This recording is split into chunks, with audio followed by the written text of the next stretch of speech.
اعوذ باللہ من الشیطان الرجیم بسم اللہ الرحمن الرحیم ولا جناح علیکم، اور تم پر کوئی گناہ نہیں ہے، فیما عرضتم بہ من خطبۃ النساء، عورتوں کو پیغام نکاح دینے میں، عرضتم بہ جس کا تم اشارہ کرو، عورتوں کو اشارے سے پیغام نکاح دینے میں تم پر کوئی گناہ نہیں ہے۔ او اکننتم، یا یہ کہ تم چھپا لو پیغام نکاح کو، دل میں رکھو، فی انفسکم اپنے دلوں میں، یا تم اپنے دلوں میں رکھو پیغام نکاح، یا تو اشارے سے پیغام نکاح دو، یا نکاح کے ارادے کو دل میں ہی رکھو، صراحتاً پیغام نکاح نہ دو۔ مراد عدت میں بیٹھی ہوئی عورتیں، کہ جو عورتیں عدت طلاق میں ہو یا عدت وفات میں ہو، انہیں صراحتاً پیغام نکاح دینا جائز نہیں۔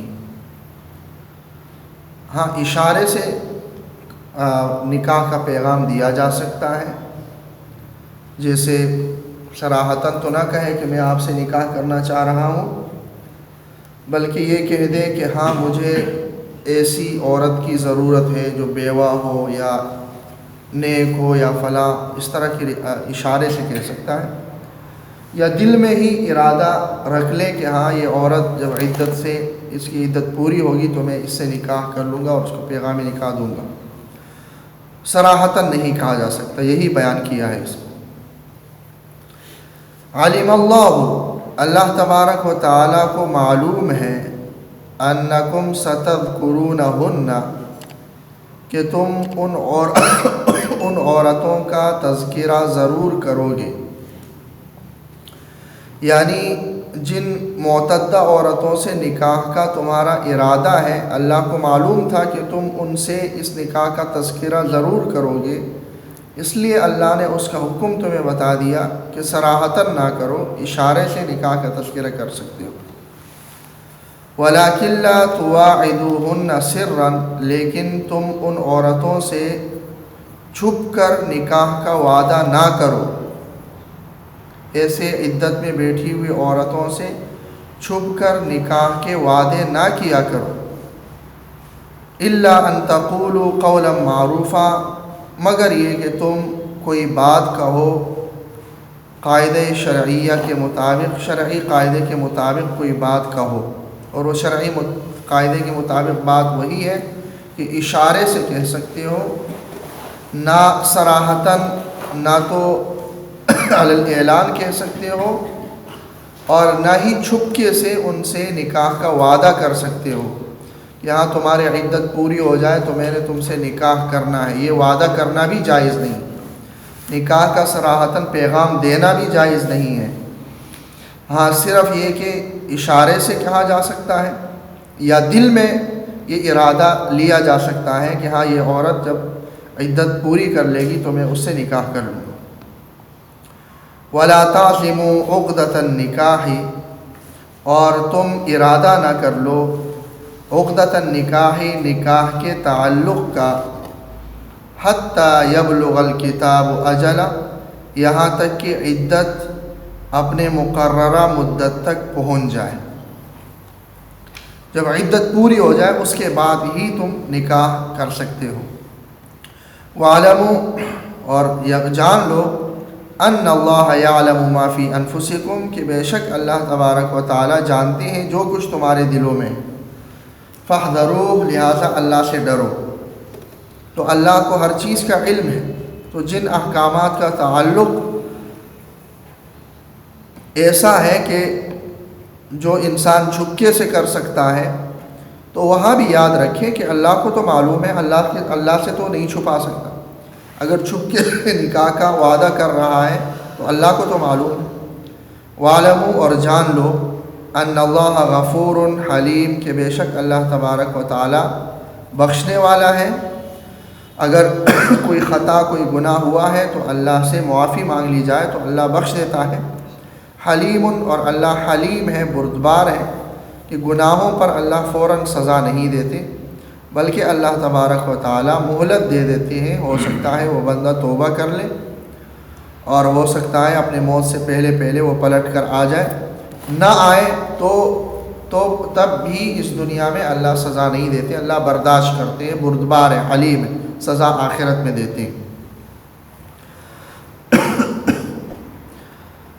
اگلی 2 آیات کے اندر جو مضمون بیان ہوا ہے وہ ان عورتوں کا ہے کہ جن عورتوں کو طلاق دی جاتی ہے اور ان کو ابھی تک مہر ادا نہ کیا گیا. اس حوالے سے پہلے بھی ذکر کیا جا چکا ہے کہ جن عورتوں کو طلاق ہوئی ہو یا تو ان کو طلاق ایسی حالت میں ہوئی ہو کہ ان کی رخصتی ہو چکی ہے، ان کے ساتھ شوہر نے نکاح والا تعلق قائم کیا ہے، یا ایسی حالت میں ان کو طلاق دی جا چکی ہوگی کہ شوہر نے ان کے ساتھ نکاح والا تعلق قائم نہیں کیا، رخصتی نہیں ہوئی یا نکاح والا تعلق قائم نہیں ہوا، صرف نکاح ہوا ہے.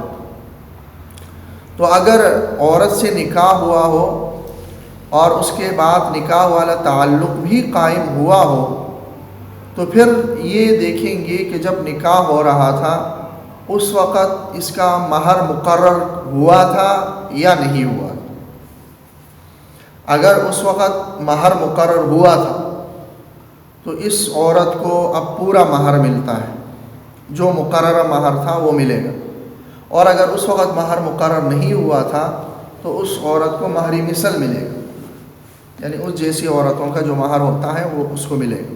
یہ وہ عورت ہے کہ جس کے ساتھ نکاح ہوا ہو اور نکاح والا تعلق بھی قائم ہوا ہو. تو مہر مقرر ہوا ہے تو مقررہ مہر اگر مقرر نہیں ہوا ہے تو مہر مثل.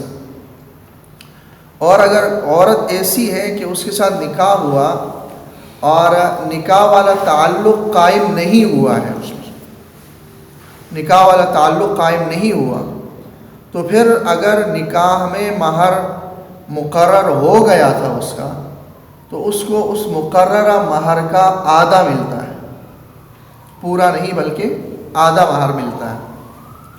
اور اگر نکاح والا تعلق تو ویسے قائم نہیں ہوا، مہر مقرر بھی نہیں ہوا تھا، نہ نکاح والا تعلق قائم ہوا اور نہ مہر مقرر ہوا تھا، تو اس عورت کو پھر مہر نہیں ملتا.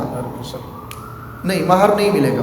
مہر مثل نہیں، مہر مثل اس کو ملتا ہے جس کے ساتھ نکاح والا تعلق قائم ہوا ہو اور اس کا مہر مقرر نہ ہو. یہ وہ عورت ہے کہ جس کے ساتھ نکاح والا تعلق قائم نہیں ہوا اور اس کا مہر بھی نکاح میں مقرر نہیں ہوا تھا، اس کو مہر نہیں ملے گا. اس کو ملے گا متعہ. متعہ وہی ہے متعۃ النساء، یعنی جو تحفہ ہوتا ہے، کچھ گفٹ ہوتا ہے جس کا کم از کم ایک سوٹ ہے اور زیادہ سے زیادہ انسان اپنی وسعت کے مطابق جتنا دے سکے. اور یہ متعہ دینا واجب ہے، یہ متعہ دینا واجب ہے. تو اس کے علاوہ جن عورتوں کو طلاق دی جائے ان کو متعہ دینا مستحب ہے کہ مہر بھی دے دیا جائے اور اس کے علاوہ کچھ تحفے تحائف بھی دیے جائے، کم از کم ایک سوٹ دے دیا جائے رخصت کرتے وقت، یہ مستحب ہے انہیں دینا. لیکن اگر اس کا نکاح ہوا ہے اور نکاح والا تعلق قائم نہیں ہوا، نکاح میں مہر مقرر نہیں ہوا، اس عورت کو مہر نہیں ملتا، اس کو صرف متعہ ملتا ہے. تو یہ صورتیں ہیں. اور یہ بھی دیکھ لیا جائے کہ اگر نکاح ہوا ہو اور اس کے بعد شوہر انتقال کر گیا، نکاح والا تعلق قائم ہوا ہو پھر تو مہر پورا کا پورا ملے گا عورت کو اگر انتقال ہوا ہے شوہر کا.